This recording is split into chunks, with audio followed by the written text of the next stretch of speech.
Yes sir. देखो भाई, अब तक की जो समरी बनी ना, उसके अंदर हमें सीखना क्या है।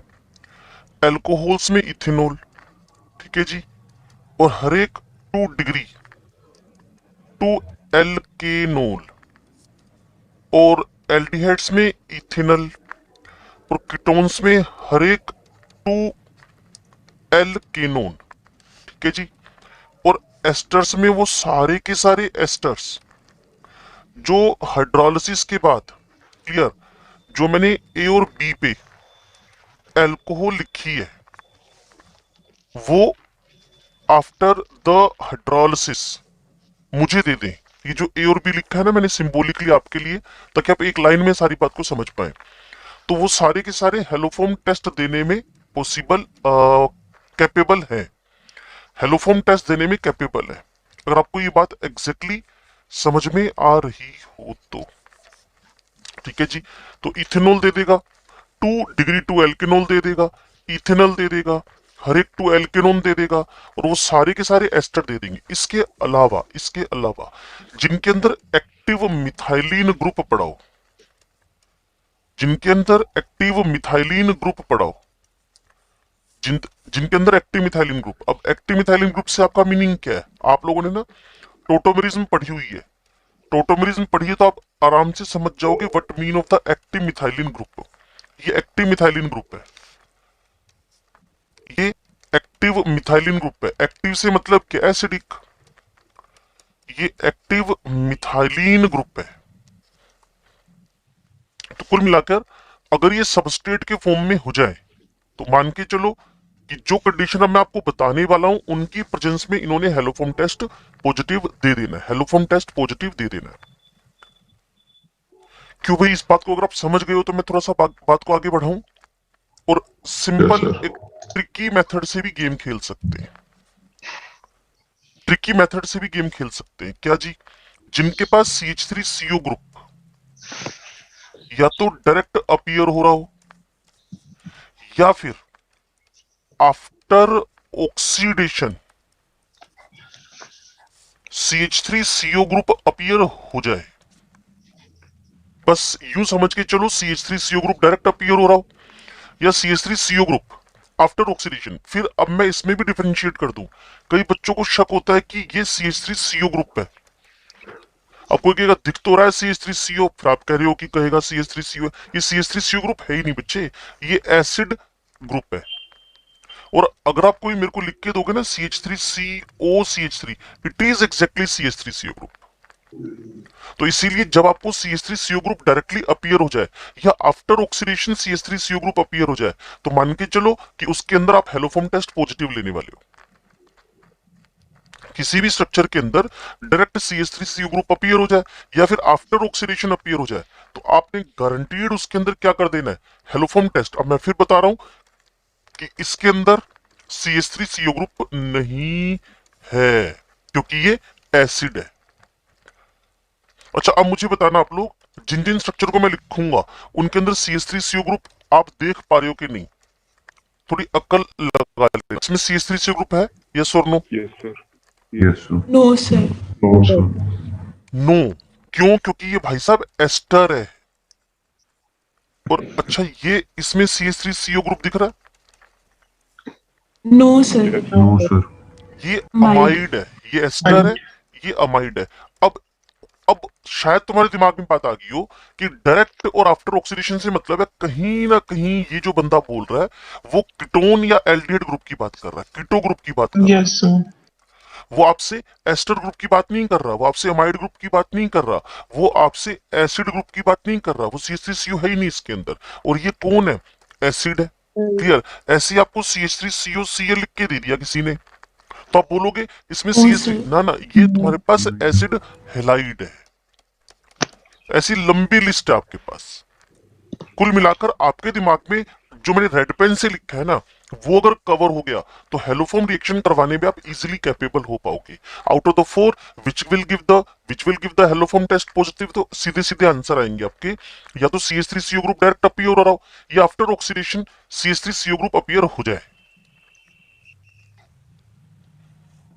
सर जहाँ जहाँ पे कीटो ग्रुप बनेगा वहां पे ये हाँ लगते हैं हाँ हाँ एल्कोहल टेस्ट। एग्जैक्टली, जहां जहां कीटो बनेगा ना, बस वही CH3CO ग्रुप हमारे लिए सक्सेसफुली काम कर पाएगा।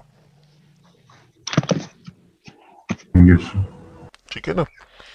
लो जी, अब दूसरी कंडीशन क्या चाहिए इसके लिए? दूसरी कंडीशन चाहिए रिएक्शन विद। रिएक्शन किसके साथ करवानी है? हेलोजन। किसकी प्रेजेंस में करवानी है? क्लियर। वो है आपके पास NaOH। अगर NaOH ठीक नहीं लग रहा तो KOH। अगर KOH ठीक नहीं लग रहा तो बेरियम हाइड्रोक्साइड। अगर बेरियम हाइड्रोक्साइड ठीक नहीं लग रहा तो कैल्शियम हाइड्रोक्साइड। कुल मिलाकर आपको शायद मेरी बात समझ में आ जाए कि मैं बेस की बात कर रहा हूं। ठीक जी, तो मुझे बेसिक कंडीशंस की रिक्वायरमेंट होगी। इसको आप लोग लाइम वाटर बोलते हो, तो कई बार पेपर में लिखा मिलता है halogen plus lime base, lime water. इसको बोलते हैं BAR। कुछ बुक्स के क्वेश्चन करोगे तो लिखता है हेलोजन प्लस बेराइटा वाटर। तो जैसे लाइम वाटर है ना, वैसे baryta water BARYTA, baryta water बोलते हो इसको। तो लाइम वाटर बोल दे, बेराइटा वाटर प्लस हेलोजन बोल दे, तो आप हेलोफोम टेस्ट की तरफ ही जाओगे। और इसका भी एक सिंपल, कई कई बार तो ये लिख के देता आपको। क्यों? क्योंकि मैं बताता हूं अभी आपको। आपने पीब्लो कैल्विन पढ़ा नहीं है लेकिन रिडोक्स चैप्टर पढ़ा हुआ है। Chlorine with NaOH dilute cold. हो सकता है आप में से कोई बच्चा मेरे को इसका एक्सेस जवाब, में या फिर हाँ ये दोनों मिलकर ना बच्चे आपको NaCl NaOCl बनाकर देते हैं। OCL अगर मैं इसकी जगह ब्रोमीन ले लूं तब भी यही हरकत होगी। NaBr NaOBr। NaOBr ठीक है। अगर मैं यहाँ आयोडीन ले लूं तो यहाँ NaI प्लस NaOI। तो अगर पेपर वाला मुझे NaOH प्लस प्लस क्लोरीन की जगह पे OCl माइनस लिख के दे देता है, जिसको आप हाइपोहेलाइट कोहेलाइट बोलते हो, तो समझ जाना कि NaOH और क्लोरीन का रिप्रेजेंटेशन, NaOH और क्लोरीन का रिप्रेजेंटेशन, NaOH और क्लोरीन का रिप्रेजेंटेशन उसने OCl के फॉर्म में किया हुआ है, हाइपोहेलाइट के फॉर्म में किया हुआ है। अलग से अब आपको NaOH और क्लोरीन लिखने की नीड नहीं है। NaOH प्लस ब्रोमीन लिखने की नीड आपको नहीं है। NaOH प्लस आयोडीन अलग से लिखने की नीड नहीं है। एरो के ऊपर सीधा हाइपोहेलाइट, हाइपोहेलाइट मतलब हाइपोक्लोराइट, हाइपोब्रोमाइट, हाइपोआयोडाइट लिख गया ना। अब समझ लेना यार ये बार बार क्यों लिखेगा। Chlorine plus NaOH, bromine plus NaOH, वो इनडायरेक्टली किसको रिप्रेजेंट कर रहा है? Hypohalite ion represents, hypohalite ion represents chlorine with NaOH, bromine with NaOH, iodine with NaOH। बोलो जी, ये बात समझ में आती है आपको? Yes sir. बस एक ही बात के अलग अलग फॉर्म जब पेपर वाला लिख देता है ना, तो हमारे लिए क्वेश्चन फेस करना थोड़ा मुश्किल हो जाता है। तो मैं वो बता रहा हूँ कि पेपर वाला क्या क्या लिख सकता है। पेपर वाला क्लोरीन NaOH लिख सकता है, ब्रोमीन NaOH लिख सकता है, आयोडीन NaOH लिख सकता है। और इनडायरेक्टली हम उसको क्या लिख कर आ जाएंगे? हाइपोहेलाइट, OCl minus, OBr minus, OI minus. अब इसकी एक जनरल रिएक्शन लिख देते हैं जी। अब इसकी एक जनरल रिएक्शन लिख देते हैं। मान लीजिए आपके पास CH3COH एल्डिहाइड का पहला स्ट्रक्चर। ठीक है जी। यहां आपने ब्रोमीन लिखा, यहां आपने NaOH लिखा। क्लियर। और इन दोनों ने मिलकर आपको CHBr3। अगर यहां क्लोरीन लिख दोगे CHCl3, अगर आप यहां आयोडीन लिख दोगे CHI3, ये आपके पास ब्रोमो आयोडो क्लोरो और आयोडोफॉर्म का फॉर्मेशन हो जाना है।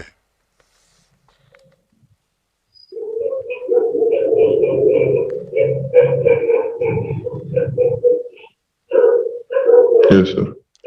तो अब इसमें हम थोड़ा मैकेनिज्म की तरफ बढ़ते हैं, फिर लास्ट ट्रिक सीख लेंगे जिससे हमें हेलोफॉर्म रिएक्शन, एक राउंड और दूंगा मैं हेलोफॉर्म रिएक्शन का, कि हेलोफॉर्म रिएक्शन का final touch ethanol 2 degree to alkanol, ethanol to alkanone, any ester which can give the 2 degree to alkanol और द इथेनॉल। क्लियर। और वो सारे ग्रुप जिसमें एक्टिव मिथाइलिन स्ट्रक्चर है can give the haloform test positive. और haloform test लेने के लिए जो सबस्ट्रेट लिखोगे उसके एरो पे सीधा सीधा OX लिख दो, माइनस करके OX माइनस, हाइपोहेलाइट। तो आंसर लिख सकते हो आप CHBr3, CHCl3, CHI3। अब मैं इसकी मैकेनिज्म में जाता हूं, फिर एक फाइनल टच दे देंगे इस रिएक्शन को ना। लो जी, इसके काम करने का तरीका ढूंढना है। आप मेरे साथ टिके रहना और बात को सीखना। ये आपके पास CH3COH है। ओके, इसके बारे में क्या जानते हैं? ये इलेक्ट्रॉन विड्रॉइंग ग्रुप है।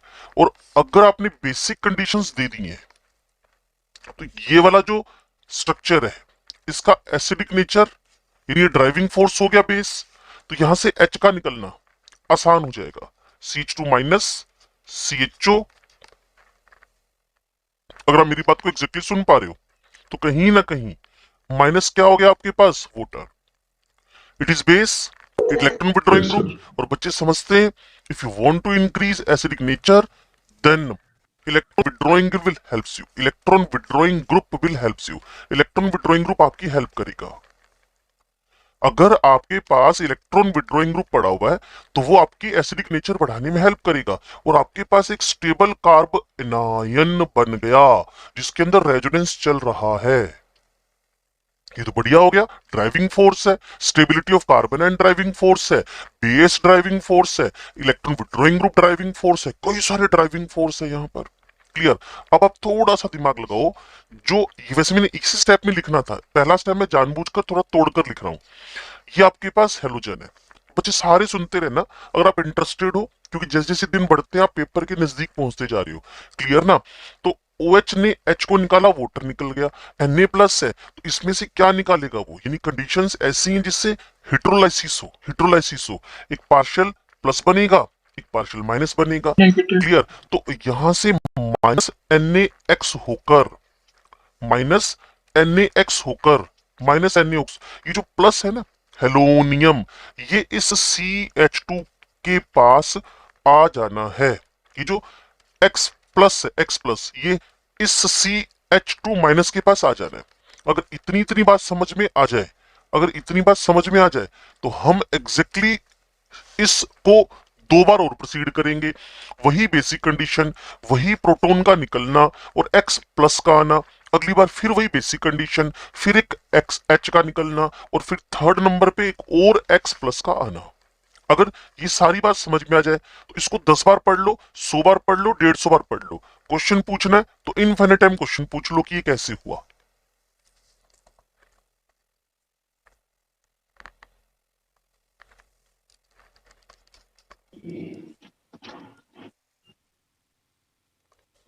सर मतलब सर ये 3 बार होएगा उसके बाद बन जाएगा हमारा।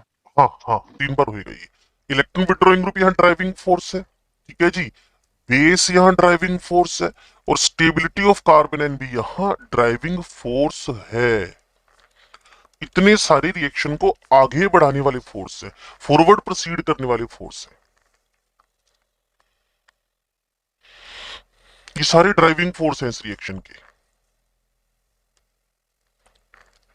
आपको ये स्टेप समझ में आए तब तो मैं आगे बढ़ूं। Yes, sir. ये तो आ गया। बस ठीक है, फिर इसी का रिवीजन करना है हमने।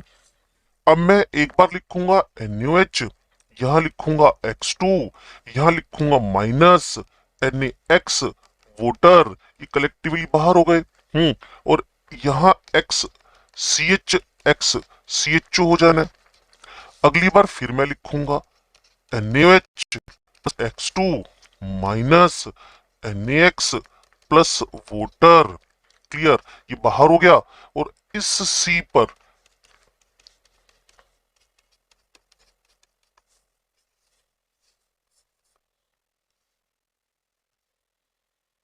क्यों जी?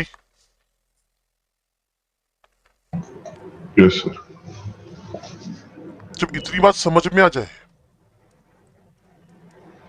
जब इतनी बात समझ में आ जाए तो आगे बढ़ना अब बड़ा आसान है।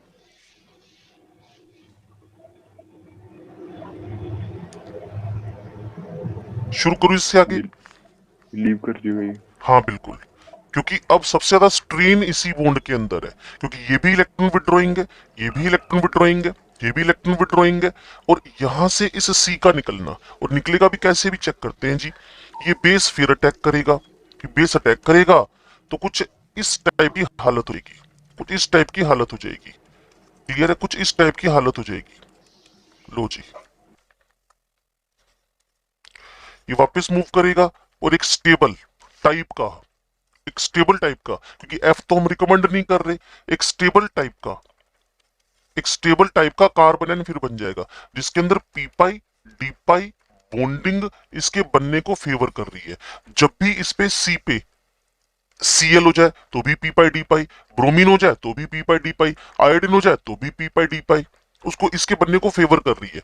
और इधर आपके पास कौन निकल गया, ये वाला H पूरा हिसाब किताब, ये C डबल बॉन्ड हो, हाँ जी, ये OH आपको पता है, C माइनस तो बेस है और ये एसिड है। इन दोनों ने कलेक्टिवली CHX3 और यहां क्या बना देना है, फॉर्मेट। और इसको तुम क्या बोल रहे हो, हेलो फोम। ये हमारे हेलो फोम बनाने की रेसिपी है, समझे भाई। Yes, sir. और अगर Yes, इसी sir. चीज को आप क्लियर ध्यान से सुनो, इथेनॉल से स्टार्ट कर रहे हो तो सबसे पहले इथेनॉल ना क्लोरीन की प्रेजेंस में ऑक्सीडाइज होता है, -2 HCl होकर ये पहले एसिटाल्डिहाइड में बदलेगा। ये ऑक्सीडेशन का स्टेप हो गया, ठीक है। उसके बाद इस CH3COH पर 3 क्लोरीन अटैक करके क्लियर इसका हेलोजिनेशन करते हैं, जैसे मैंने भी करवाया था। ये लो जी, ये क्या बन गया, कल वाला क्लोरल, -3 HCl फिर हो गए, इसको क्या बोल दिया आपने, क्लोरल। इसके बाद फिर एल्कलाइन हाइड्रोलाइसिस होता है, भी करवाया था, लास्ट वाला स्टेप, चौथा वाला स्टेप, NaOH, क्लियर। ये ऐड हुआ, फिर आपके पास CHCl3 और सोडियम फॉर्मेट आ गया है, इसको क्या बोलते हो, एल्कलाइन हाइड्रोलाइसिस। तो कई बार मेरे से कोई पूछ रहा होता है, sir haloform reaction is it oxidation, मैंने कहा हाँ जी। इज इट ऑक्सीडेशन, मैंने कहा हाँ जी। तो ये oxidation as well as hydrolysis है, कौन, कंप्लीट हेलोफॉर्म रिएक्शन।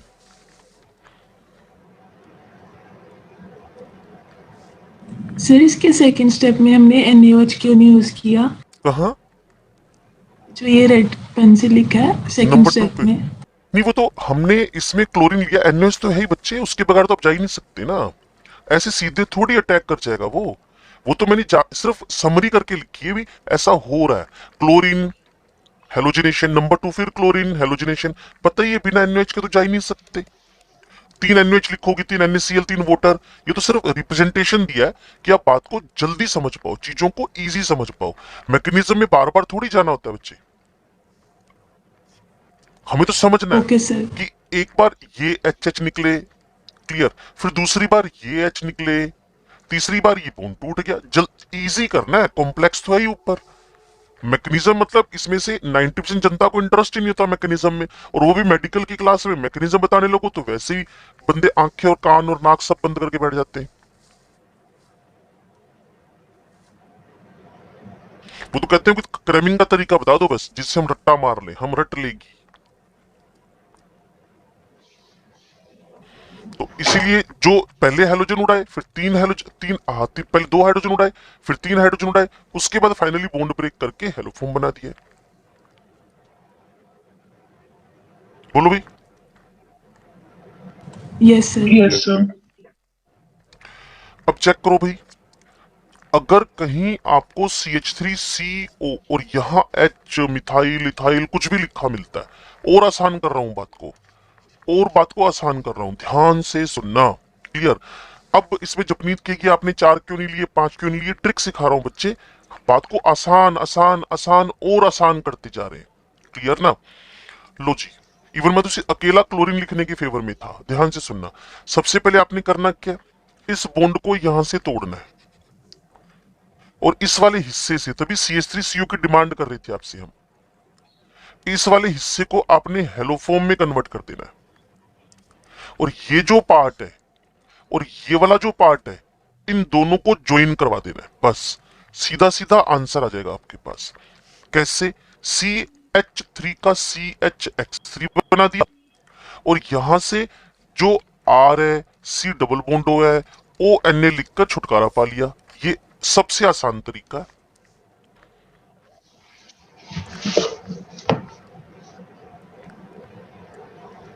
मैं Yes, तो sir. NaOH और क्लोरीन लिखने के मूड में भी नहीं था, मैं तो OX लिखने के मूड में था। और मैं कहने वाला था इतना वाला पार्ट बनाएगा हेलोफॉर्म और इतने वाला पार्ट बनाएगा आपके पास सोल्ट ऑफ द एसिड। मान लो यहाँ H है, आर की जगह एच है, तो सामने फॉर्मेट बन जाना है। और आर की जगह अगर मिथाइल है तो यहाँ पर एसीटेट बन जाना है। और आर की जगह पर अगर इथाइल है तो यहाँ प्रोपेनोएट बन जाना है। अगर आप एसिड चैप्टर में जाओगे तो इस चैप्टर से मैं एसिड्स का प्रिपरेशन भी कर सकता हूँ। चीजों को थोड़ा कम करते जा रहे हैं, समराइज करते जा रहे हैं, उसको थोड़ा सा और कॉम्पैक्ट करते जा रहे हैं, उसके जीबी एमबी में बदलते जा रहे हैं। ये कह रहा हूं मैं आपसे। Yes, sir.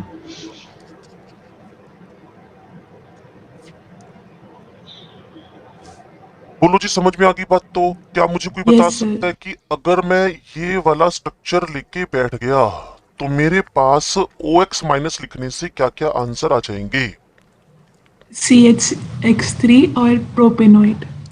ठीक है जी। और यहाँ CH3, CH2, COO, Lieutenant. Na।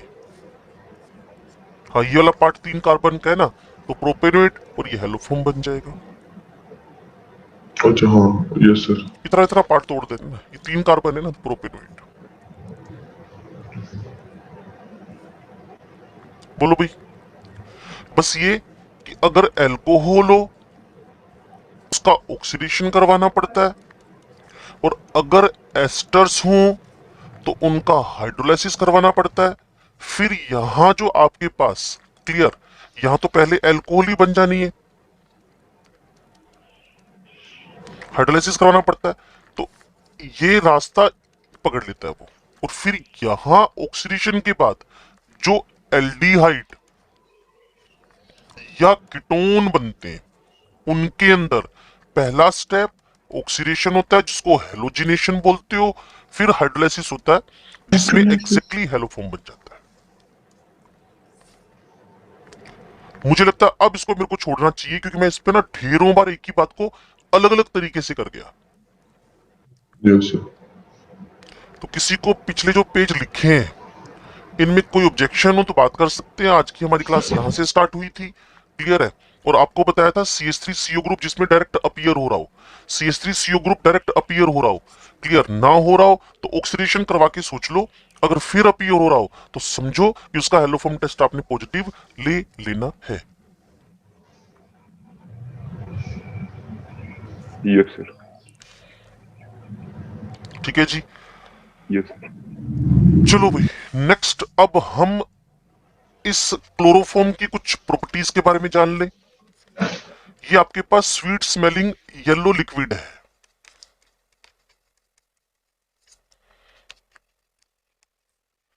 और सबको पता है किस काम में आ रहा है,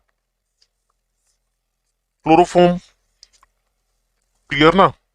और 61 डिग्री सेंटीग्रेड है एग्जैक्टली, देखना मुझे बीपी इसका 61 डिग्री के आसपास ही है, जो वैसे काम की बात है नहीं इतनी दमदार।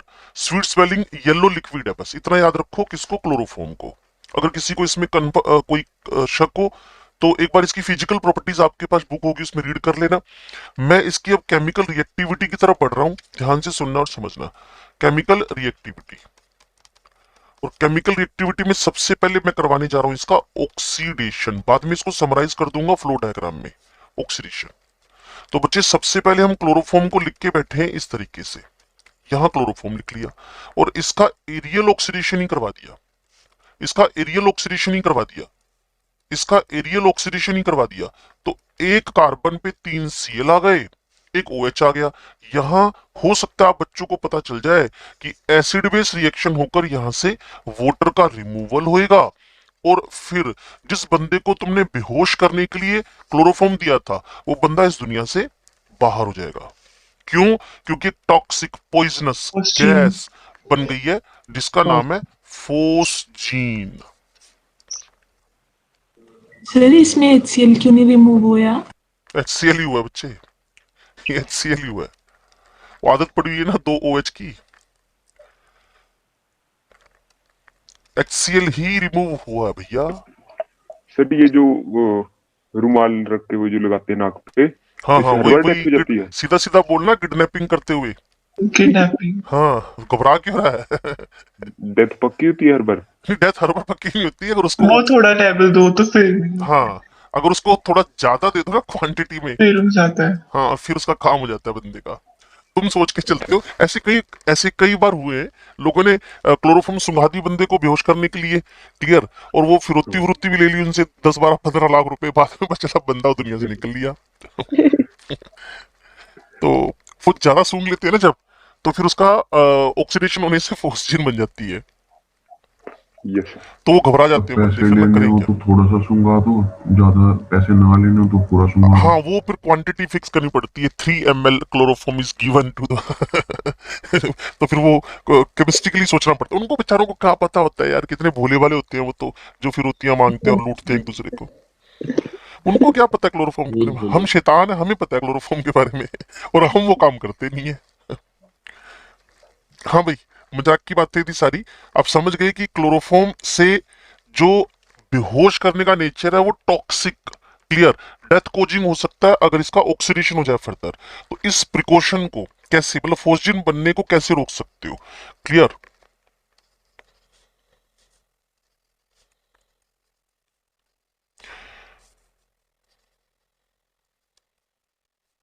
फोस्जिन बनने को रोकने का एक बहुत बढ़िया तरीका होता है, क्या, कि पहले तो क्लोरोफॉर्म को आप ना डायरेक्ट सनलाइट के टच में आने मत दो, क्लियर, तो कलर्ड बोटल्स में भर लो, कलर्ड बोटल्स का यूज कर लो, लेकिन ये कोई परमानेंट इलाज नहीं है। इसके अलावा तुम लोग ना इसमें 1% इथेनॉल डाल दो, 1% इथेनॉल मिक्स कर दो क्लोरोफॉर्म के अंदर। इससे क्या हो जाएगा, अगर फोस्जिन बन भी गया, अगर फोस्जिन बन भी गया अगर फोस्जिन बन भी गया, तो वो ना इस इथेनॉल से रिएक्ट करके डाई इथाइल कार्बोनेट का फॉर्मेशन कर लेगा, डाई इथाइल कार्बोनेट का फॉर्मेशन कर लेगा। और ये जो डाइथाइल कार्बोनेट है, ये नेचर में जहरीला नहीं है, पॉइजनस नहीं है, नॉन टॉक्सिक है। तो ऐसे करके आप बने बनाए डाइथाइल फोस्जिन को, बने बनाए फोस्जिन को क्या कर सकते हो, एंटीडोट दे सकते हो, किसका, इथेनॉल का। बने बनाए फोस्जिन को एंटीडोट दे सकते हो इथेनॉल का। बंदे को नहीं पिलानी है शराब, उस फोस्जिन, उस क्लोरोफॉर्म की बोतल में मिक्स करके रखनी है आपको इथेनॉल। मतलब अब सेफ है ये क्लोरोफॉर्म। तुम इतनी सीरियसली कैसे पूछ रही है ये बात? तुम्हारा प्लान अच्छे नहीं लग रहे, मुझे लग रहा है ना, तुम 15 के बाद मुझे लगता है मुझे किडनैप करवाओगी तुम, मुझे लगता है, शक हो रहा है हम आने मुझे। वाले ना हेलिक्स। हम हेलिक्स आएंगे, कहीं पता लगा बेहोश हो के जा रहे हैं सारे। हाँ, नहीं नहीं, तब तक रिएक्शंस कर देंगे ना। हाँ, मुझे तुम्हारी प्लानिंग लग रही है कुछ, अभी जैसे बच्चे ने पूछा ना, अब ये सेफ है, हाँ सेफ है, बिसर को बेहोश कर दो, और उसके बाद चांस मरने मुरने के तो नहीं होंगे पक्का। हाँ, बड़ी बारी तो लैब में गए थे, केमिस्ट्री लैब में, इथेनॉल। कैसे बेटा? मैं इथेनॉल तो सूंघी भी बड़ी बारी है केमिस्ट्री लैब में। हाँ हाँ, उस ऐसे कीटोन हुआ, ये हुआ, ये ना स्वीट्स, मतलब उतनी गंदी स्मेल नहीं होती इनकी, लेकिन अगर बात करो ना आइसोसाइनाइड की, फिर मजा आता है एक्चुअल में तो ना, वो तो वो मैं मोनिकल स्मेल वाला होता है ना, बड़ा स्ट्रांग होता है पाउडर, वाइट कलर का। किस कौन सा? मोनिकल स्मेल होती है जिसके से वो तो अमोनियम क्लोराइड है ना, वो तो अमोनियम क्लोराइड ही है ना हाँ, वो उसकी तो। तो बड़ी खतरनाक होती है। हाँ, वो तो ऐसे ऐसे पिंच में लेकर ऐसे थोड़ा सा भी रगड़ो ना, तो भी स्मेल आती है उससे। हिला देता सिर को। और हाँ, और अगर कोई हेलोजन का टेस्ट करने लग जाओ, मान लो calcium chloride, sodium chloride, concentrate H2SO4 डाल दो, तो क्लोरीन जो निकलती है उसकी बड़ी अच्छी खासी स्मेल आती है, वो तो बिल्कुल दिमाग में चढ़ जाती है। एक ही तो लैब है जहां से बहुत अच्छी सुगंध आती है, केमिस्ट्री लैब, और बायो लैब में तो बहुत गंदी स्मेल आती है, वो बायोलॉजिकल स्पेसिमेन रखे होते हैं फॉर्मेल्डिहाइड में, बड़ी गंदी स्मेल आती है वहां तो। हाँ भाई, आगे चलते हैं, बात को समझते हैं, क्लियर। नेक्स्ट इसके अंदर इस रिएक्शन को समझने के बाद, क्लियर, ये पहला था ऑक्सीडेशन। अब एक तो रिएक्शन और देखते हैं जी, रिएक्शन विथ मुझे याद आ रहा है कल शाम में मैं किसी बैच को पढ़ा रहा था सॉल्यूशन चैप्टर, तो वहां एसीटोन का और क्लोरोफॉर्म का, एक बार हमारे भी ये प्रॉब्लम फंसी थी ना, एसीटोन के साथ में नेगेटिव डेविएशन क्यों हो रहा है, विभू को याद होएगा, विभू के साथ ही फंसा था क्वेश्चन ये वाला। Clear? Acetone plus chloroform, acetone plus chloroform, तो बच्चे यहां ये कार्ब एनायन बनेगा, तो ये करेगा क्या, O पे H और C पे CCl3, इसको हम बोलते हैं क्लोरीटोन। जैसे इधर है ना बच्चे ये क्लोरोफॉर्म और ये कौन है, एसीटोन, तो chloroform plus acetone collectively known as a chloretone, chloretone, chloroform plus acetone. इसीलिए ये वाला मिक्सचर हम अगर उस चैप्टर में एंट्री कर जाएं जिसका नाम था सॉल्यूशन, तो ये शो कर रहा था negative deviation from ideal behaviour.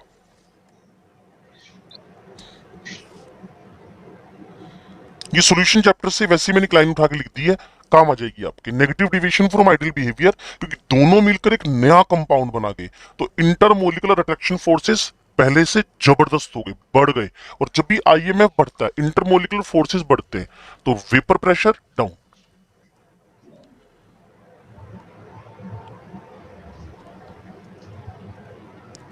हे महान जनता, आगे बढ़े।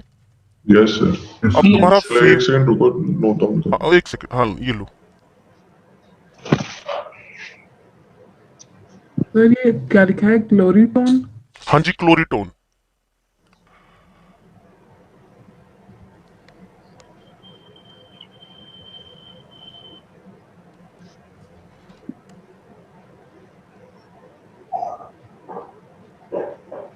अरे CCl4 को क्या बोलते हैं? कार्बन टेट्राक्लोराइड, ये फायर एक्सटिंग्विशर है, आग बुझाने में काम आती है। एक दो जगहों पे लिखा हुआ है कि इसको हम लोग ना पायरीन भी बोलते हैं, जबकि ऐसा कोई एविडेंस कहीं है नहीं कि इसको पायरीन बोलते हैं, PYRENE। Yes sir. Yes, sir. हो गया। नेक्स्ट आपके पास है रिएक्शन विद HNO3।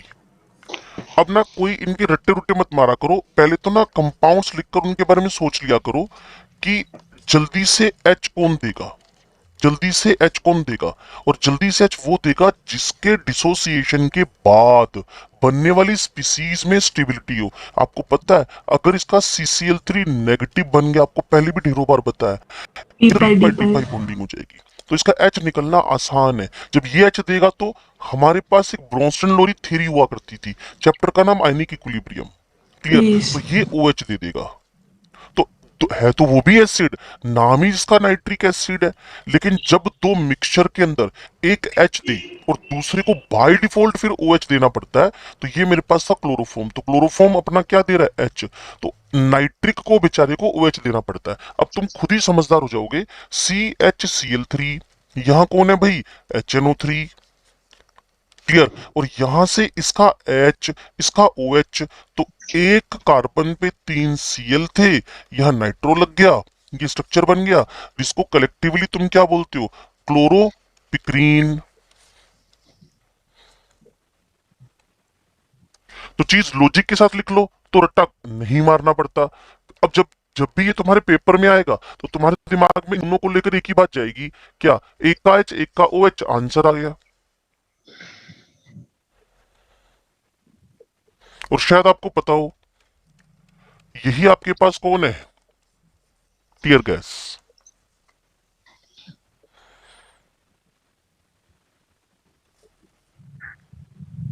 क्यों जी? सर ये अनस्टेबल नहीं है? नहीं, इस पे कौन सा OH है? नहीं, हम कहते थे बड़े बड़े ग्रुप, और नहीं, ऐसा मैंने कभी नहीं बोला, ऐसा नहीं हमेशा जिसने बोला उसका नाम तुम्हें पता है, जोर से बोलो, जपनीत। मुझे उसकी बात ही याद आती है, आपकी कभी। जपनीत को तुम गुरु बना लो, फोटो लगा लो घर पे उसकी। मुझे तो पता भी नहीं कैसे दिखती है। मेरे को पता, तो मेरे को भी नहीं कौन कैसा दिखता है। और लीव करने का सोच लो, हैं? आप लीव करने का सोच लो फिर। कैसे? हाँ हाँ, ये करा जा सकता है, शाश्वत मुझे भगाना चाहता है। नहीं सर, वो रिएक्शन मेरे बिल्कुल भी थॉट नहीं है। नहीं, मजाक की बात है बच्चे। अगर ऐसी बात नहीं होना तो सारे सोच सूझे है, मुझे लगता है।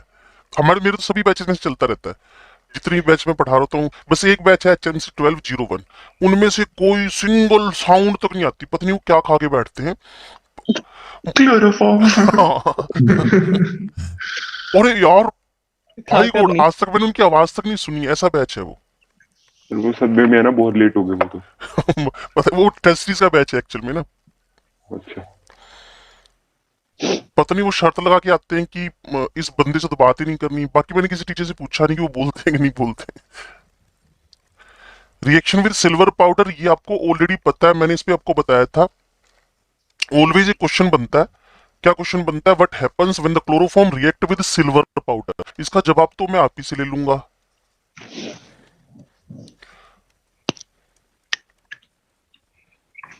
वो हाँ जी, एल्काइन।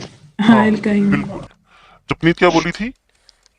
मेरे को थोड़ा थोड़ा याद आ रहा था, पूरा नहीं आया। क्योंकि ना अगर मैं सोडियम लूं एल्काइल हैलाइड के साथ तो वर्ड्स रिएक्शन, अगर मैं डाई के साथ मोनो के साथ वर्ड्स, डाई के साथ जिंक ले लूं तो एल्कीन, और ट्राई के साथ सिल्वर ले लूं तो एल्काइन। सोचो, मोनो भी देता है हाइड्रोकार्बन, डाई भी देता है हाइड्रोकार्बन। ऐसे करके ना कई बार आप जैसे इसको पढ़ा दिया और निकल गया, लेकिन इसका कनेक्ट कर रहा हूं तो हो सकता है याद ज्यादा रह जाए कि अगर मोनो हेलोल्केन सोडियम तो alkane, di haloalkane plus zinc तो alkene, tri haloalkane with silver powder तो एल्काइन। तो ये इकट्ठे याद रह जाएंगे, सिल्वर पाउडर, उससे पहले जिंक, उससे पहले सोडियम। तो तीन रिएक्शन तो परफेक्टली तुम्हारे दिमाग में टिकनी ही चाहिए। लो जी, पांचवें नंबर पे एक रिएक्शन और पढ़ रहे हैं, वो है रिडक्शन। अब आपको देखना पता है क्या बच्चे, कि रिडक्शन के लिए आपके पास अवेलेबल रिएजेंट कौन ज्यादा क्वांटिटी में H दे सकता है, कौन ज्यादा क्वांटिटी में H दे सकता है। तो जब आप जिंक विद HCl लेके चलते हो, जब जिंक विद HCl या फिर उसकी जगह जिंक प्लस एल्कोहलिक HCl लेके चलते हो, मैं लिखता हूं उससे समझ जाओगे। एक मिनट के लिए कैमरा बंद किया बच्चे मैंने ना। यहां जिंक, यहां भी जिंक। जिंक के बारे में रेडॉक्स इलेक्ट्रोकेमिस्ट्री क्या बोलता था? जिंक के बारे में रेडॉक्स इलेक्ट्रोकेमिस्ट्री क्या बोलता था? अच्छा, रिड्यूसिंग एजेंट है। यहां मैंने HCl लिखा, मुझे हाइड्रोजन मिलने ही मिलने, लेकिन मैंने एल्कोहलिक अगर HCl लिख दिया तो HCl भी देगा और एल्कोहल भी देगा, तो मुझे ज्यादा H मिलने।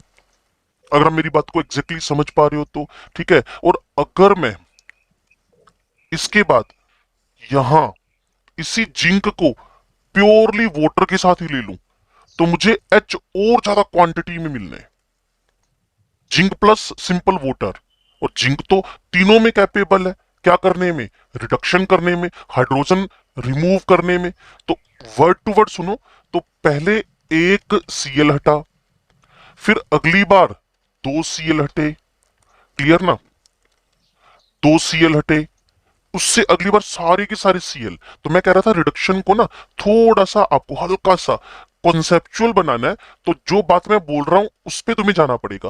अकेला HCl, एल्कोहलिक HCl, तो दो दो प्रोटॉन रिमूवर। अब तो ले ही पानी लिया भाई, वाटर ले लिया, so more chance to release the more amount of hydrogen. तो उससे क्या हुआ, जितना H निकलेगा उतना रिडक्शन फॉरवर्ड में प्रोसीड कर दूंगा। जैसे हमारे मिथेन की चेन रिएक्शन नहीं हुआ करती थी, मिथेन का chain reaction with chlorine, methylene, methyl, clear, methylene, chloroform and then after क्या बन गया था आपके पास? CCl4। मिथेन की chain reaction with halogenation, methane याद करो, क्लोरीन एक्सेस शायद याद आ जाए, पहले एक Cl, फिर दूसरा Cl, फिर तीसरा Cl, Yes. अब लास्ट फाइनली CCl। Carbon अब ये tetrachloride. उल्टा चल पड़ा, क्लोरोफॉर्म, मिथाइलिन, मिथाइल, मीथेन। बस अगर हेलोजिनेशन करना है तो ऑक्सीडेशन है, और हाइड्रोजनेशन करना है तो साफ सी बात है रिडक्शन है। क्यों जी? सर ये नहीं पता लग रहा, हम्म, 2 हाइड्रोजन कहाँ से आए, 4 हाइड्रोजन और 6 बच्चे हाइड्रोजन। HCl देगा ना पुत्र।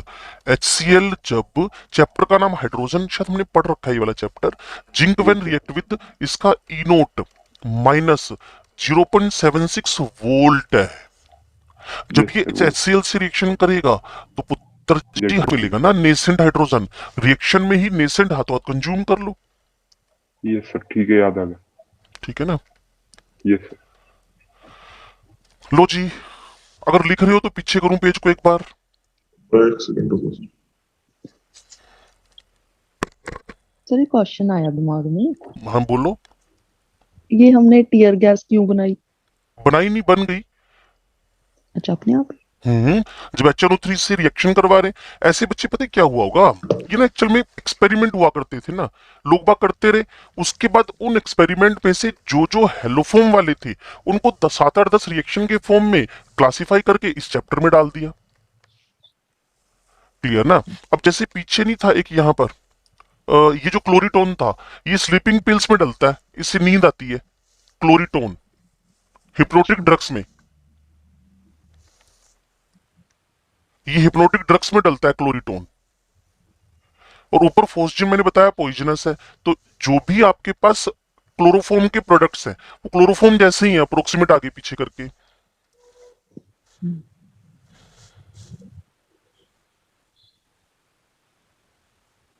ये ना किसी न किसी टाइम पे, जैसे मैंने ना आपको एल्कीन चैप्टर में बताया था ना, सेकेंड वर्ल्ड वॉर पे हमने बनाया था मस्टर्ड गैस को। Mustard gas. वहां एक का जिक्र आपसे हुआ नहीं। क्लियर?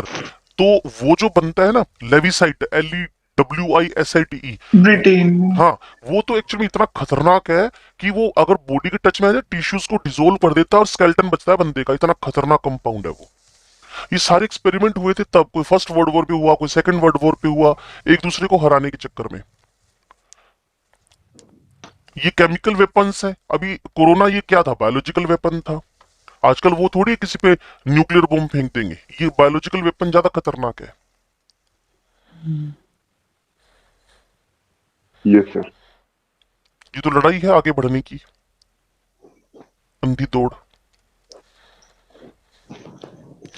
हाँ जी, छठे नंबर पे जा रहा हूं, जिसको बोलते हैं एल्कलाइन हाइड्रोलाइसिस।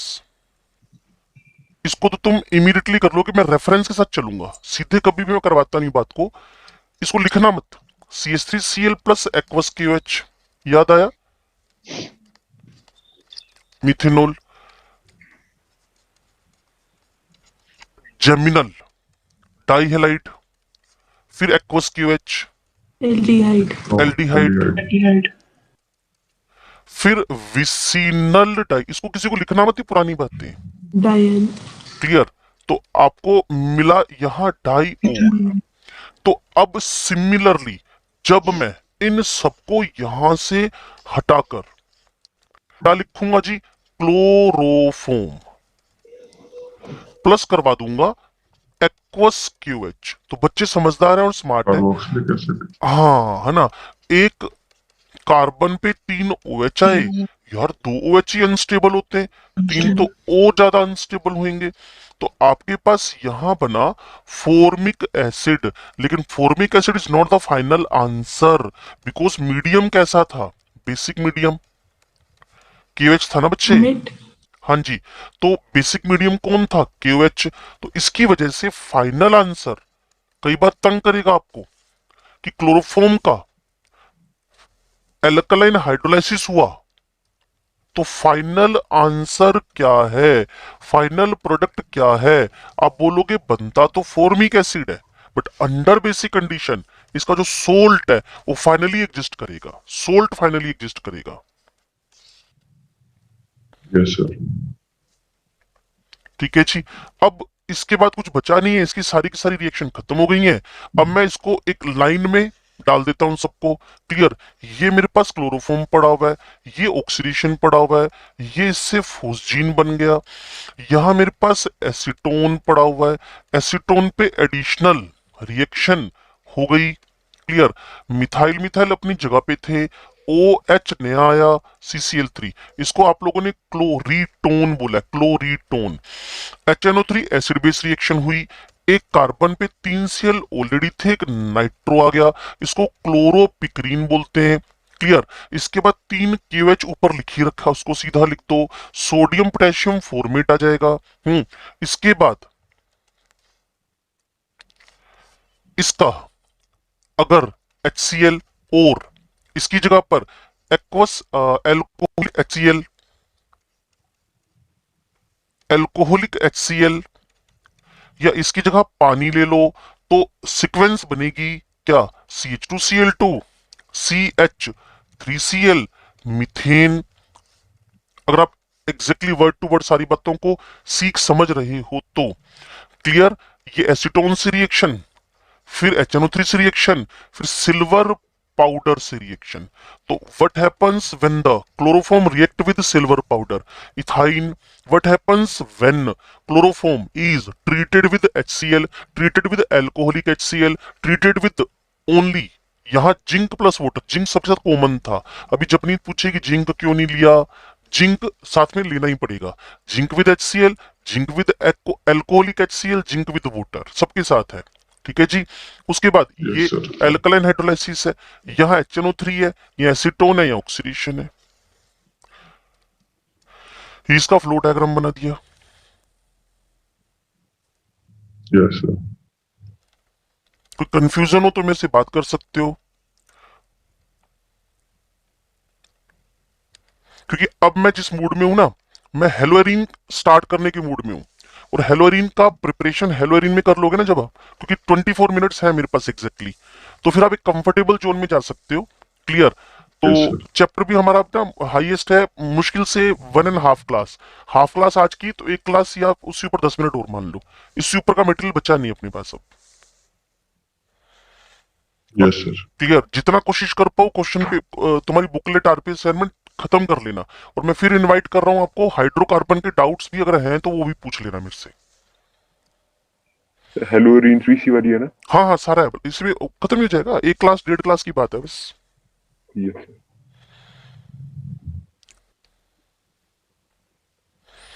बोलो भी, इसका रिवीजन करके अगर कोई दिक्कत आ रही है तो पूछ लो, क्योंकि एक CCl4 है, वो मैं जनरल में आपको ना रनिंग में समझा दूंगा, CCl4। और आगे जो क्लोरोफॉर्म है उससे ना, सॉरी हेलोएरिन है, उससे मैं DDT बनवा दूंगा आपको, क्लोरोबेंजीन से DDT। Yes, sir. कई बार ना इसका ये जो हेलोफॉर्म है ना, इसका टेस्ट आता है, टेस्ट या प्योरिटी टेस्ट, वो भी आप डाल सकते हो इसमें, purity test of the haloform. बात को ध्यान से सुनना, प्योरिटी टेस्ट। अगर क्लोरोफॉर्म प्योर है तो इस पे कितना ही AgNO3 डाल दो, नो PPT। लेकिन अगर क्लोरोफॉर्म इम्प्योर है तो पक्का इसके अंदर कौन बना होएगा, फोस्जीन बना होएगा एरियल ऑक्सीडेशन से, और साथ में कुछ HCl भी होएगा। क्लियर। जैसे इसमें तुम लोग AgNO3 डालोगे, जैसे इसमें तुम लोग AgNO3 डालोगे, तो यहां AgCl का वाइट PPT आ जाएगा। और AgCl का वाइट PPT आने का मतलब क्या हुआ, भी क्लोरोफॉर्म के अंदर इम्प्योरिटी थी।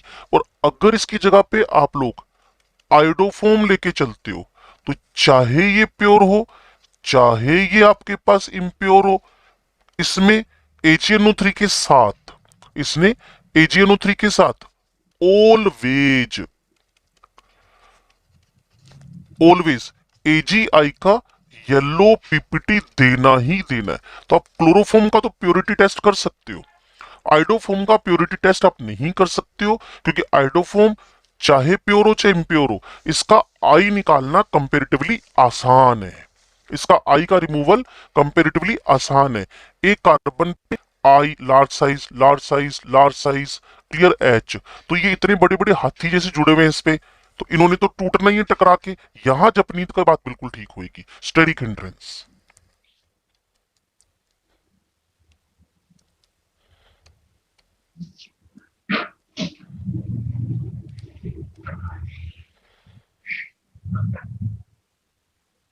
ठीक sir. कोई नहीं कोई नहीं।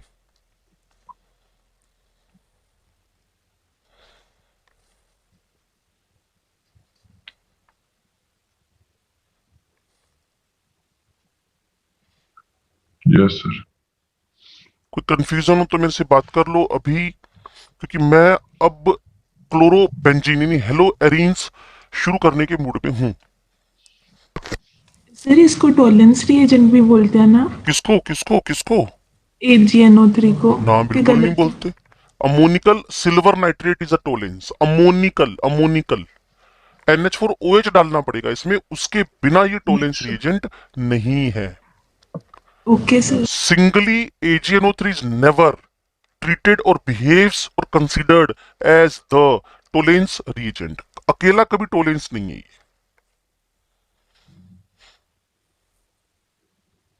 बोलो जी, Yes, sir. पक्का? Yes sir. चलो, अब मेरे पास नेक्स्ट हेलोरीन शुरू कर रहा हूं, जिससे इस चैप्टर का 98% हिस्सा खत्म हो जाएगा। 1-2% जो अलग से कोई प्रॉपर्टीज वगैरह है उनके बारे में बात कर लेंगे। तो पूरी तैयारी खींच के रखो भाई, मोस्ट प्रोबेबली कल डाउट सेशन होएगा हमारा, क्लियर ना? तो उस डाउट सेशन के अंदर आप मैक्सिमम क्वेश्चन डिस्कस कर लेना। ओके, हेलो एरीन्स की बात कर रहे हैं। सुनो, सबसे पहली बात तो पता ही है कि मेरे पास बेंजीन रिंग से डायरेक्टली अटैच हो, पहला पेज इस चैप्टर का, बेंजीन रिंग से डायरेक्टली अटैच हो तो उनको बोलते हैं हम लोग hello arenes. sp2 hybrid, sp2 hybrid carbon पर हेलोजन अटैच हो, हेलो एरीन। और अगर साइड में कहीं जुड़ गया तो आप बच्चों को याद आ जाएगा AR ALKYL, एर एल्काइल्स, एर एल्काइल हैलाइड। अगर एग्जाम्पल में जाने में इंटरेस्टेड हो तो इसको बोलते हो क्लोरोबेंजीन, और इसको बोलते हो आप लोग क्या, बेंजाइल क्लोराइड। ये मेरे पास कौन बन गया है, क्लोरो बेंजीन, और ये मेरे पास क्या बन गया है, बेंजाइल क्लोराइड। अगर इसमें भी कोई कंफ्यूजन हो तो बात कर लो, वैसे इस पर तुमने ढेरों बार पहले भी बात की हुई है। तो सीधे अपना काम शुरू करें, preparation methods. General method of preparations. Yes sir. Number one देखते ही तुम्हें याद आ जाएगा जो बात मैं यहाँ बोर्ड पे लिखने वाला हूं, हेलोजिनेशन। आप बोलोगे हाँ जी समझ में आ गया, इसी राउंड में आ रहा है benzene, halogenation of the benzene. ये मैंने बेंजीन लिखा, सबस्ट्रेट है। यहां मैंने X2 लिखा, हाँ जी। यहां मैंने AlCl3 लिखा या AlX3 लिखा। रिएक्शन का मैकेनिज्म इलेक्ट्रोफिलिक सब्स्टिट्यूशन है, अगर भूल गए हो तो अलग बात है, नहीं तो मुझे तो लगता है याद होना चाहिए। ये लुईस एसिड है, X2 के साथ AlX4 माइनस और X प्लस बना लिया आपने। कुछ याद आ रहा है? वो पेज ही Yes, निकाल sir. लेता हूं, इसी Yes, फाइल के sir. साथ जुड़े हुए वो पेज। और यहां आपके पास क्या बन जाएगा, हेलो एरीन। इसकी हर एक बात हमें समझ में आई हुई है, हेलोजिनेशन है ये, और जो बना हुआ प्रोडक्ट है ऑलरेडी मैं आपको बता चुका हूं, हेलो एरीन। क्या इसका मैकेनिज्म वापस लिखवाऊं या समझ गए हो कि AlX3 ने हेलोनियम आयन जनरेट किया, वही हेलोनियम बेंजीन के किसी भी लोकेशन पे जाकर अटैक कर सकता है, because all locations are same. बोलो भाई। Yes, sir. और आयोडिनेशन Yes, sir. रिवर्सिबल है, ये सब पता है आप सबको, यस सर। क्लियर है? इनके एग्जाम्पल्स में जाना हो तो आप ऐसा काम कर सकते हो। ये मैंने क्या लिखा, बेंजीन रिंग, यहाँ मैंने लिखा ब्रोमीन, यहाँ मैंने लिखा FeBr3, यहाँ मैंने लिखा बेंजीन, यहाँ लिखा आयोडीन। आयोडीन साथ में लिखा तो HNO3 जरूर लिख लेना, नहीं तो रिएक्शन की रिवर्सिबिलिटी के लिए कम से कम 8वीं 9वीं बार बोल रहा हूं, शायद आप तैयार रहो। क्लियर? अब इसका आंसर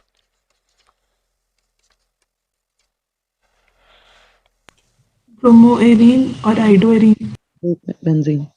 ठीक है जी। और इसके साथ जो HI बना उसको खत्म Oxidizing करना agent. जरूरी है, yes sir. Yes, sir. Otherwise reaction में रिवर्सिबिलिटी, सब पुरानी बातें। हाँ, इसका एक ऑप्शनल हमने लिया IBR, याद आ रहा है, yes sir. Yes, sir. AlBr3। इसमें फिर इसमें रिवर्सिबिलिटी नहीं आएगी, सीधे सीधे तुम्हारे पास आयोडोबेंजीन आ जाएगा। कोई कंफ्यूजन? ये मैकेनिज्म No, sir. लिखो इसका वापिस, नो सर। पक्का ना? Yes sir. चलो अच्छी बात है ये तो। अब हमें अगर एर एल्काइल बनाने हैं तो साइड चेन हेलोजिनेशन भी करवाया जा सकता है। साइड चेन हेलोजिनेशन, और साइड चेन हेलोजिनेशन जब भी हो वो रिएक्शन कंट्रोल होती है एफआरएस, फ्री रेडिकल सब्स्टिट्यूशन। देखकर ही समझ में आ जाएगा तुम्हें। देखो यहां मैंने लगाया हुआ है टोलुइन, ठीक है, यहां मैंने क्लोरीन लिख लिया। मान लो मैंने इसको AlCl3 दे दिया, तो तुम्हारी आत्मा को तुरंत जवाब देना बनता है कि सर AlCl3, इससे क्लोराइड निकल गया, क्लोरोनियम इसका इलेक्ट्रोफाइल बन गया।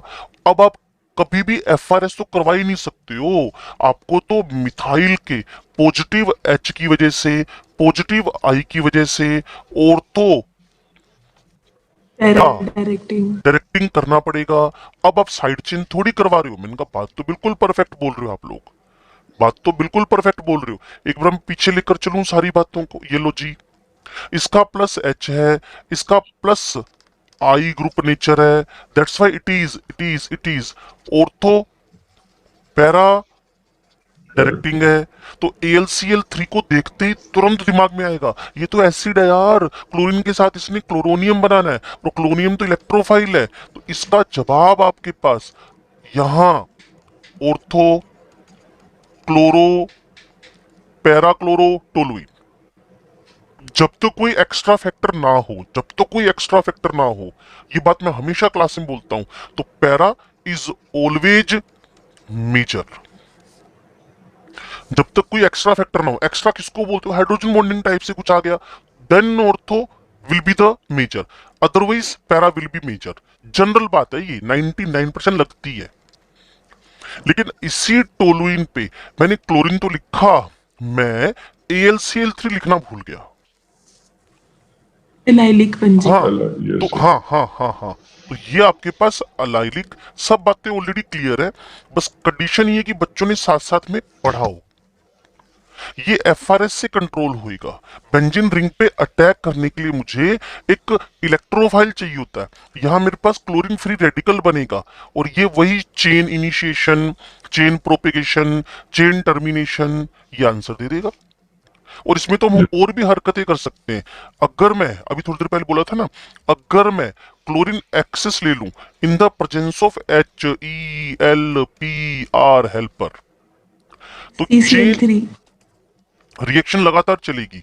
Benzyl, benzal, benzylidene, and finally benzo, BENZO। ये कल परसों ही आप में से कोई बच्चा मेरे से डिस्कस कर रहा था। ये बेंजाइल क्लोराइड है, ये बेंजल क्लोराइड है, ये BENZO क्लोराइड है।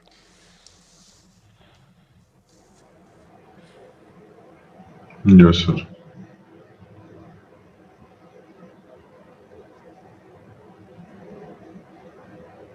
अगर इसमें कोई कंफ्यूजन हो तो इमीडिएटली डिस्कशन हो सकता है। अभी हमारे पास 12 मिनट्स हैं क्लास के ना, तो देख लो भाई, कोई पूछने लायक बात हो, किसी की मैकेनिज्म समझनी हो। इसके अंदर पक्का जब लाइट हेल्पर वगैरह होएगा तो ये फ्री रेडिकल सब्स्टिट्यूशन की तरफ जाएगा।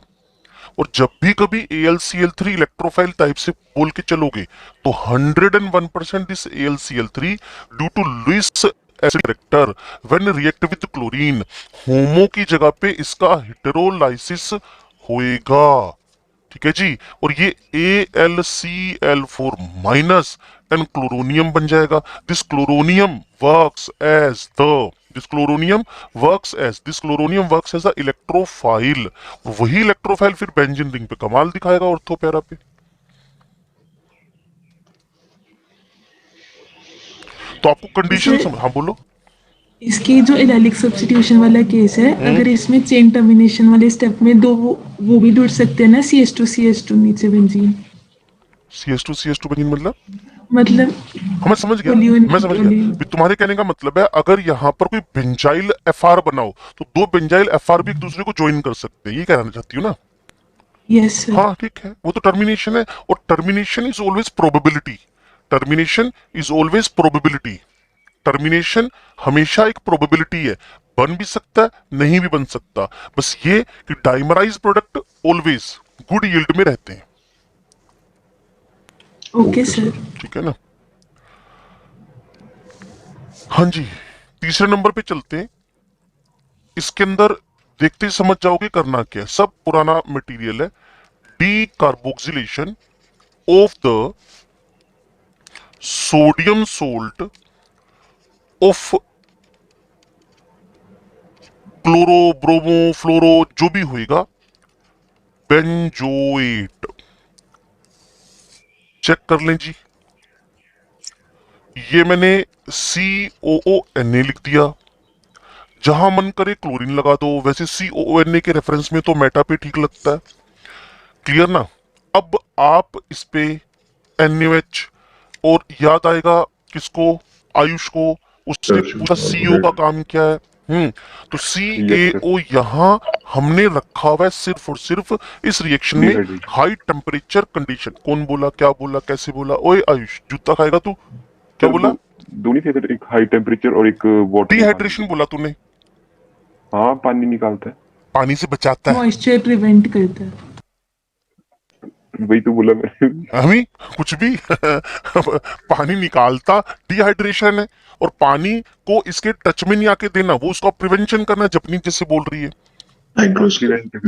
हैं? तू कहेगा हाइड्रोलाइसिस हाइड्रेशन सेम है, क्योंकि दोनों में हाइड्रो आ रहा है। ऐसे कैसे हो सकता है यार? नहीं सर। आयुष और आयुर्वेदिक सेम है, क्योंकि दोनों में आयु आ रहा है। ऐसे ये सही था सर। ये क्या बात बनी यार? तो आज से तेरा नाम मैं आयुर्वेदिक बोला करूंगा। आयुर्वेदिक कैसे हो? सर बढ़िया सर। हाँ, ये देख, योगा कर रहा हूँ। योगा कर रहा है। पर तू गलत योगा कर रहा था अभी थोड़ी देर पहले। तो मैंने तेरा नाम इसलिए बोला क्योंकि तूने मेरे से पूछा था ये क्वेश्चन। क्लियर? Yes, sir। तो इसको ना प्रिवेंशन के लिए रखा हुआ है। अब शायद तुम इसका आंसर भी समझ गए हो बच्चे। यस। क्लोरोटिका रह गया, और आपको ट्रिक बताया था। मैकेनिज्म तो ऑलरेडी डन है, इसलिए यहाँ पंगे नहीं लेंगे बार बार ना। COONA उड़ेगा H, और आंसर में आपके पास आएगा Na2CO। Sodium carbonate. तो ये है आपके पास decarboxylation of the sodium salt of halobenzoate. Clear है? अब इसमें मैं वैरायटी भी तो नहीं डाल सकता ना। इसमें क्या वैरायटी डालूं, मुझे बताओ आप। क्लियर? बस ये कि इसमें हम लोग क्या लेके चल रहे हैं? High temperature. रूम टेम्परेचर पे प्रोसीड नहीं करेगी। इसी को फोकस करके हमारे बुक में क्वेश्चन भी था, याद करो। NaHCO room temperature, NaHCO high temperature, तो हाई टेम्परेचर पे प्रोसीड कर जाएगी। और CO का खुद का MPBP ज्यादा है ना, तो ये हाई टेम्परेचर कंडीशंस मेंटेन करता है। क्लियर है?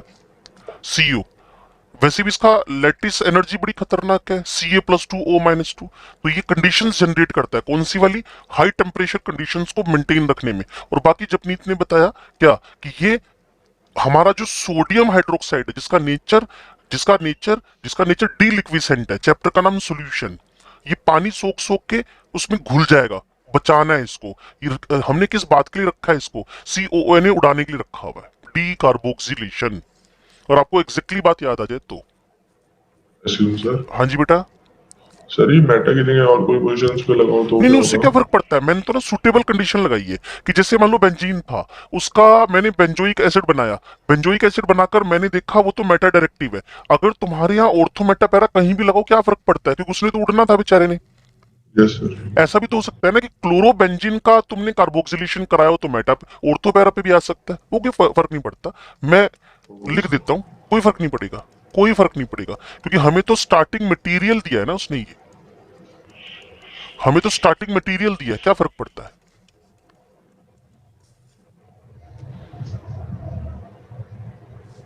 कोई फर्क नहीं पड़ता।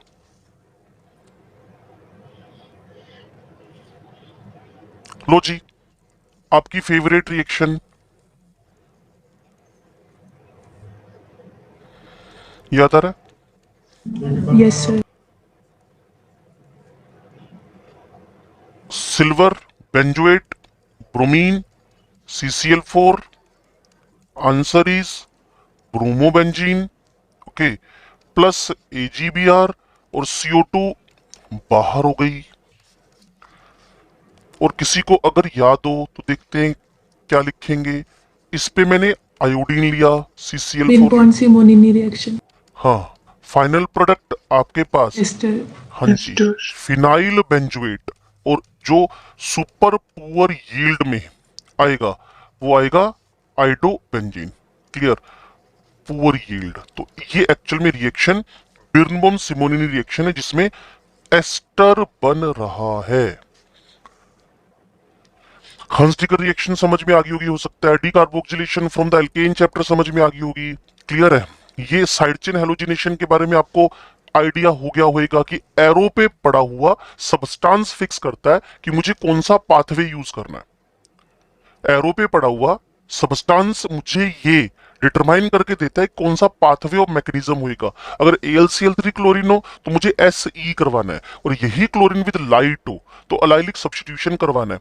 और आपके पास बेंजीन पे हैलोजन AlX3 आई रखा है तो मुझे क्या करवाना पड़ा, it is the side chain, no it is the nuclear, benzene का न्यूक्लियस टारगेट बनेगा और हेलोएरीन्स आंसर में आ जाएंगे। तो एक बार जल्दी जल्दी देख लो, पहला हेलोजिनेशन ऑफ बेंजीन, दूसरा साइड चेन हेलोजिनेशन। पहला साइड चेन था नहीं तो जानबूझ के लिखा था आपको समझाने में। हाँ, कभी ऑर्थो पैरा इकट्ठे बन रहे तो para is always greater than ortho, जब तक कोई special condition type hydrogen bonding type से कुछ ना आ जाए। और अगर क्लोरीन एक्सेस में ले तो फिर ये कंटिन्यू चेन चलेगी फ्री रेडिकल सब्स्टिट्यूशन की। हाँ जी, यस सर। कोई कंफ्यूजन हो तो इस पे डिस्कशन हो सकते हैं भाई, बोलो बोलो फटाफट।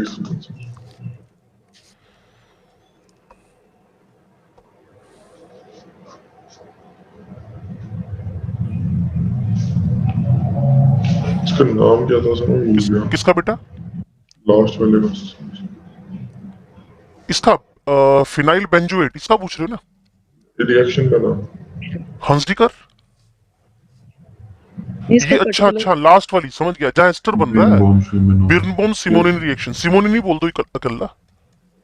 बिर्न- BIRNBAUM। चलूं भी आगे मैं? इसका फिनाइल बेंजोएट। हाँ, इसका फिनाइल बेंजोएट। इसको जैसे ही खत्म करेंगे ना फिर एक फ्लो डायग्राम बना दूंगा, बच्चों के लिए बड़ी हेल्पफुल होता है। जैसे भी क्लोरोफॉर्म का बनाया था ना फ्लो डायग्राम, यस सर। वैसे फ्लो बना दूंगा एक। लो जी, from BDC, from benzene diazonium chloride, from benzene diazonium chloride BDC, from benzene diazonium chloride. बच्चे ध्यान से सुनना और समझना, 2 मिनट की क्लास है हमारे पास। ये हमारी ऑर्गेनिक केमिस्ट्री का very very very important compound है BDC। पहले इसको ना तैयार करना पड़ता है, ये star of medical exams as well as non medical exams है। इसमें ना स्टार्ट करना पड़ता है एनिलीन से, और शायद आपको याद भी आ जाएगा। इस पे तो बहुत बात करनी है, हमारा सिलेबस का NDC से होना है। 0 to 5 डिग्री सेंटीग्रेड, जिसको आइस कोल्ड कंडीशन बोलते हो आप लोग। और वैसे जब भी आइस कोल्ड कंडीशन देखो, पूरी ऑर्गेनिक केमिस्ट्री में इसके अलावा कुछ है भी नहीं। रिएक्शन करवानी पड़ती है HNO2 से, आपने तो कुछ और लिख रखा है। हाँ, HNO2 अनस्टेबल है, दैट्स वाई मुझे NaNO2 HCl लिखना पड़ता है।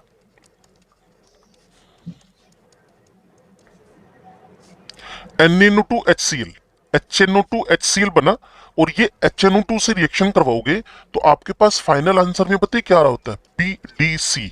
बेंजीन पूरी मैकेनिज्म है, पूरा इसका पाथवे है कि कैसे BDC बनता है। अभी फिलहाल BDC बना लो, इसका पाथवे भी जानने की नीड नहीं है, फालतू दिमाग में भरेंगे। इसकी नीड होगी एंड वाले चैप्टर में जाकर, अमाइंस में। तो जो BDC बना ना बच्चे, इस BDC का N2 is very good living, और वैसे भी प्लस दिख रहा है। आप तो इतने समझदार हो, अब आपको पता है जिसपे प्लस हो गया वो तो भागने की कोशिश करेगा, ग्रुप से लीव करेगा जल्दी।